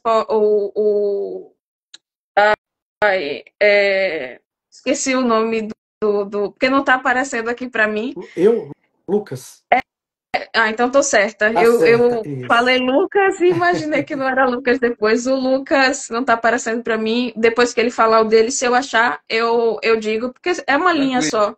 Então vamos ao poeta do Lucas. Isso. O poeta do Lucas é o Federico Garcia Lorca. Eu passei, obviamente, para Tá vendo aqui a José capa? Inácio. Maravilhoso. Ele é extraordinário. Poesia completa, edição bilíngue. Eu tenho essa edição bilíngue e, assim, eu mergulhei nela e mergulho nela. Porque Também. Alfonso Guimarães Filho e Manuel de Barros sempre falaram comigo. Quando você estiver escrevendo, foi o único critério objetivo que eles colocaram. Você leia alguém que você sabe que você nunca vai alcançar na escrita. E aí caiu em mim, caiu nas minhas mãos Federico Garcia Lorca, que como lá estava dizendo da Alejandra Pizarnik, sobre o trabalho mesmo de ourives, o trabalho, o labor com as palavras, etc. É o que eu sinto também no Federico Garcia Lorca. Eu acho que Garcia Lorca, nas línguas do mundo, as já faladas, as existentes e as não mais faladas, ele realmente é aquele que eu não mudaria uma vírgula. Eu não sei quanto a vocês, mas eu, sempre quando eu leio, qualquer que seja, pode ser até Carlos Drummond de Andrade, mas dá vontade de dar uma... Assim, eu queria essa palavra aqui, isso daqui... ou seja... Drummond tem muito isso, né? Eu queria muito, sabe, aquela coisa que você entra e fala e com essa cabeça tal. E Garcia Lorca não. Garcia Lorca é universal e, para mim, é muito difícil pensar em alguém que transitou em mundos, e eu gosto muito disso. É da dramaturgia,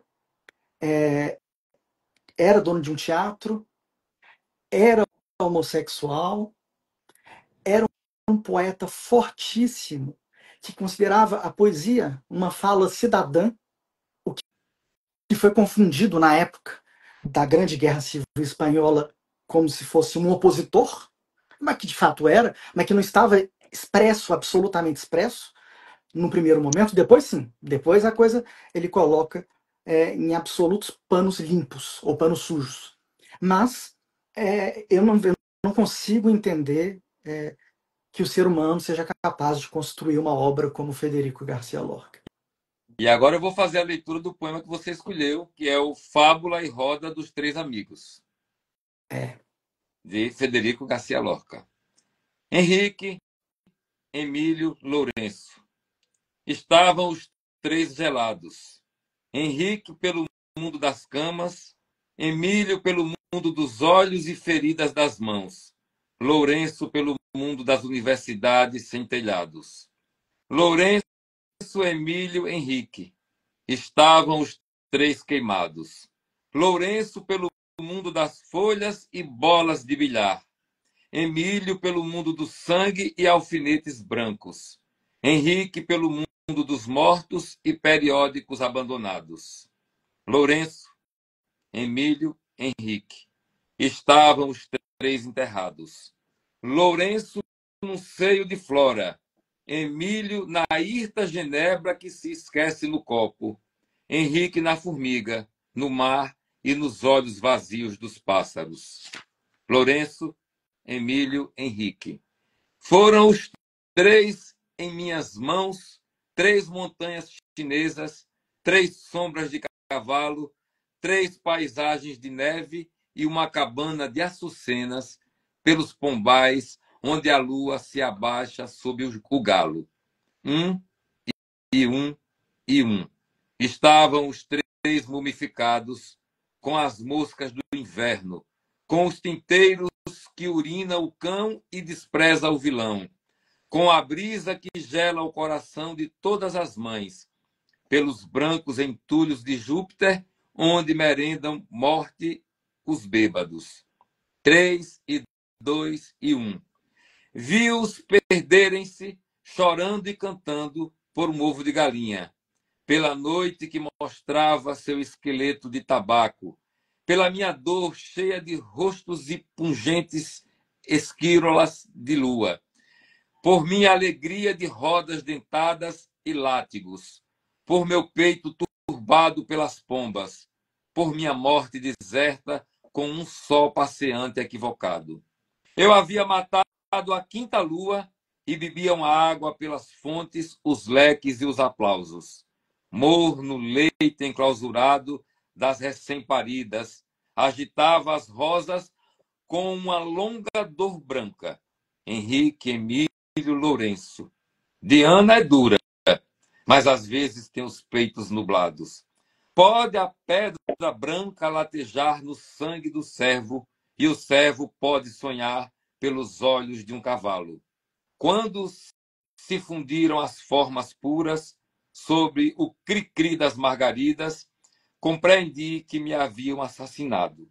Percorreram os cafés e os cemitérios e as igrejas, abriram os tonéis e os armários, destroçaram 3 esqueletos para arrancar seus dentes de ouro. Já não me encontraram. Não me encontraram? Não, não me encontraram. Mas se soube que a sexta lua fugiu torrente acima e que o mar recordou sem tardança os nomes de todos os seus afogados. Federico Garcia Lorca. Putz, grilo. É realmente. Maravilhoso. É A maravilhoso. las 5 em ponto de la tarde. É, às 5 em ponto da tarde. Pois é, e os 2 poetas que vocês escolheram, né? E agora nós vamos para um momento. Sim, Laís, você encontrou o poema? Sí, sí, yo no sé de pájaros, yo no conozco la historia del fuego, pero creo que mi soledad debería tener alas. Eu Eu compreendi. não sei de Quer tu pássaros, abrir em português, por favor? eu não sei de pássaros, eu não conheço a história do fogo, mas eu creio que minha solidão deveria ter asas. Esse é um, assim, que eu acho extraordinário da Que Alejandra. maravilha. Quer falar mais alguma coisa sobre ela? Não, porque você já tá falando que a gente conversa demais. Acho que não precisa. Não. Só digo conheçam, porque a Alejandra é extraordinária e estão traduzindo a obra dela finalmente. Hoje chegou para mim o Prosa Completa, que é a tradução da Nina Risi com outra pessoa, eu não lembro. E também está saindo tradução pela Editora 34 de alguns poemas da Cristina Peri Rossi. Leiam mulheres latino-americanas. Acho que essa é a coisa. Baianas, alagoanas, Sim. panas. Sim. Agora vamos para um momento que é a poesia. Só a força do verso. 3 poemas de cada um alternados. Eu estou aqui para fazer a leitura dos poemas do Lucas, a pedido dele. Então eu peço que você comece. A gente não vai explicar o poema, a gente vai ler o poema e deixar que as pessoas sintam a força do verso. Pode ser? Ótimo. Claro. Pode começar, Laís. Tríptico do amor. Saber-te no roçar dos dedos, querer-te entre os gemidos sinceros, amar-te quando estamos a sós, em silêncio. Pausa momento. Andar pelas mesmas tábuas, bom dia ao avesso, um copo à mão. Vento passa pelos cabelos, cada vez menos, assovio da janela que não se sabe fechada, dança de cataventos imaginados, sonhadas definições das coisas.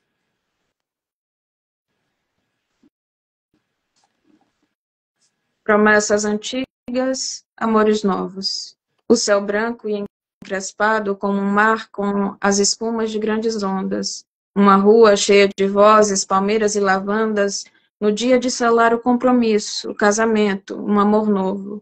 O decorrer das horas passageiras, transbordando promessas antigas, saídas da boca de homens que, sem intenção alguma, alimentam a minha pequena certeza de amar os amores que são femininos. Lindo. Armazém. Prefiro armazéns a supermercados. Nas prateleiras há o insondável, invendável sonho, o derradeiro grito, o despejo explícito, o frango assado, o pão que não comerei, as marcas de segunda linha, as moças e suas carruagens de problemas íntimos, a ausência de creche, a violência da flecha, das paixões que nos deixam prenhas, o amor que nasce do ato da carne, mais um tiro, bala achada, um suspiro, sem açúcar, sem afeto. Prefiro os guetos como quem usa das veias para um exame de sangue, as manchas na pele, como se fossem nuvens navegantes, a falta como o travesseiro que não há. Prefiro gente de calos a cantar todos os dias o sol da manhã e suas ilusões. Paisagem preferida, tua nudez descortinada nas primeiras horas da manhã. Rosa dos Ventos. Se olha a leste, veja falésias e o pássaro azul que pousa na mão da liberdade. Se olha a oeste, beba a poeira das estradas douradas e viva a cor das diferenças. Se olha ao norte, beba um gole d'água congelada, angélica, patine sobre a sede dos homens.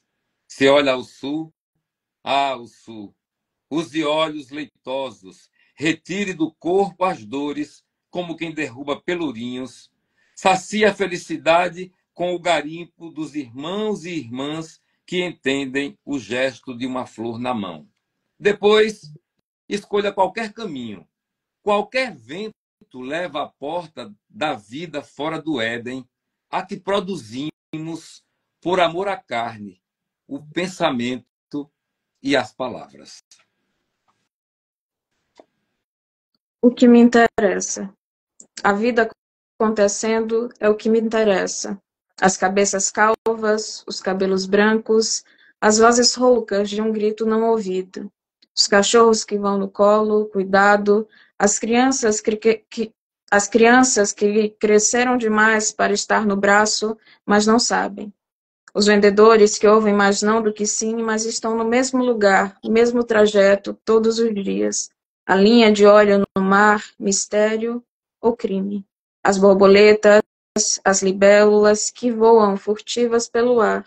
Aqueles navios que não sei por que vermelhos, não sei por que roxos, não sei por que azuis, mas lindos.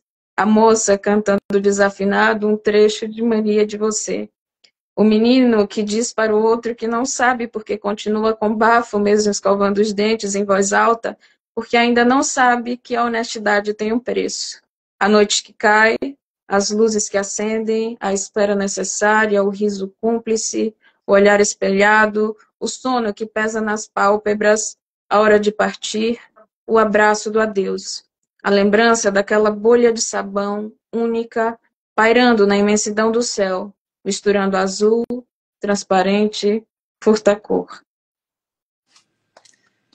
Esse eu conheço, esse eu li no início. Sim, sim, eu gosto muito É desse. um poema bonito, por isso que eu escolhi. Muito bonito. Dentre outros, mas eu preferi esse também. Viu? Pois bem, nós já estamos chegando aqui aos momentos finais do Poesia na Boca da Noite. Aí eu peço a cada um de vocês assim que faça as considerações finais e diga mais um poema. Podemos começar por você, Laís de Araújo. Antes, uma pergunta, Laís.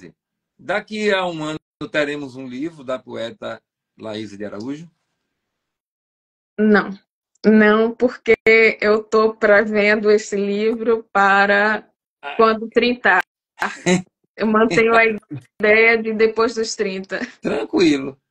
É. Estamos Daqui aguardando. Continua. para lá tem muito poema para ser feito. Certo. Mas não deixe de fazer, só o que eu lhe peço. Não, não vou deixar de fazer. Isso é um compromisso que eu tenho comigo mesma. Não, e você como diria Rui Meira Filho, e um pouco até de comum acordo com a fala do Lucas, você é uma fatalizada, no sentido de que você não escolheu, você foi escolhida. Entendeu? É o que confere sentido à sua existência, me parece, é essa coisa também da Sim, leitura, sim. da poesia. Então não tem para onde correr. Se correr o bicho pega, se ficar o bicho. Não tem. Quando eu fiz 40, eu entrei em depressão porque eu comecei a me comparar com meus irmãos materialmente. Entendeu? E isso foi uma tragédia para mim. Mas hoje, aos 57, ó, só assoviando e fazendo poesia. Então, você, Laís de Araújo, faça suas considerações e diga mais um poema, por gentileza. Ok. Gostaria de agradecer pelo espaço, foi um prazer imenso. Adorei a conversa com o Lucas. Se deixasse, a gente ia ficar aqui conversando, tenho Ia. certeza. Eu sei disso. Muito, muito bom, muito bacana. Muito, muito obrigada mais uma vez por dar espaço para que eu diga a minha poesia. É um prazer imenso. É sempre um prazer esses encontros que nós temos. E é isso. O nome do poema é Topografia da Língua. Tu, que me lambes as solas dos pés, a extensão das costas, a curva do pescoço. Tu, que ao virar-me de frente, percorre meus seios, teus sóis, sangrando um rio de desejo invisível que transborda à distância de um sopro. Tu, inteira afetação com a descoberta de meu corpo, que percutes, comes e bebes, enquanto eu dissolvo. Laís de Araújo, muito grato por sua participação aqui no Poesia na Boca da Noite. Agora o senhor Lucas Guimarães. Eu quero agradecer e falar da beleza que é esse projeto seu, José Inácio, que, bom, já no início você falava dos Brasis, né? Para além disso, nós temos várias línguas portuguesas, para além, inclusive, das línguas dos povos originários. Então, nós somos isso. E nós temos uma brechinha na história, parece que ela ainda está aberta, para a gente permitir com que todas as línguas se encontrem. E nada melhor do que esse bate-papo, essas reflexões. É verdade, Laís, que nós ficaríamos provavelmente conversando, concordando ou discordando, não importa, mas a gente ficaria conversando. E com José Inácio sempre será assim, que colocou a Bahia na centralidade que merece, que sempre mereceu, pelo amor de Deus. É uma coisa. Essa é aquela coisa, a grana que ergue e destrói coisas belas, né? Que o Caetano fala. E aí tem o Rio São Paulo, A Minas Gerais, fica aquela Bahia é coisa mãe, a aqui. Bahia é mãe. É só isso, É entendeu? A isso, Bahia é a mãe. Bahia é mãe, é isso, mas é Exato, isso. Em todas as possibilidades da palavra mãe. exato. Ela é de É assim fato. que eu sinto. É, Eu sou alagoano e entendo Alagoas como um pai. E quando eu cheguei à Bahia, eu encontrei a mãe. é, Só é isso. para mim é o lugar no Brasil que eu me sinto. É pura poesia. E aí, quando eu for por poesia, eu não estou falando dos monumentos construídos, os fortes nas praias, com sangue e, sobretudo, sangue, muito sangue daqueles que construíram a época. Né? E, claro que tudo isso faz parte das nossas identidades. Nós somos plurais. Eu, Laís, você, José Inácio. Então, trazer a Bahia é trazer. O Gil, uma vez, falou, Gilberto Gil, estava na casa dele e ele falou que quando ele viajava para não sei aonde, ele sentia que ele estava não sei onde. Quando ele viajava para não sei aonde, sentia que estava não sei aonde, e assim por diante. E que quando ele chegava em Minas Gerais, ele sentia que ele estava no Brasil. Mas a verdade verdadeira é que Minas Gerais ela é um estado incrustado com a Bahia, com São Paulo, com o Rio, com o Mato Grosso do Sul. Então, assim, é impossível. Então, nós temos várias Minas Gerais aqui. Tanto que a gente fala que tem Minas e que tem Gerais. E os Gerais são geraizeiros. Eu lembro direitinho quando eu fui visitar o Elomar na casa dos Na Casa dos Carneiros, em Conquista. Carneiros. Eu tive lá, Isso, amanheci o dia com o bode velho. é isso. Foi muito bom. E ele escreveu Ismália no dialeto dele. Maravilhoso o negócio e tal. Enfim, mas a Bahia, ela só se oferece como o maior enigma, talvez, de sociedade. Ela se oferece como o maior enigma de sociedade, tanto naquilo que concerne a sua criação, a criação das coisas, que eu digo, as relações, como elas se dão. E obviamente que aqui eu estou fazendo de uma determinada forma generalizada, mas não é generalizado, obviamente. Estou falando tudo isso a partir de um primeiro conceito que é o de pluralidade e diversidade. E, no final das contas, ela é o enigma do próprio nascimento, que como se disse, Bahia a mãe, sim, ela é o enigma do nascimento do Brasil. Exato.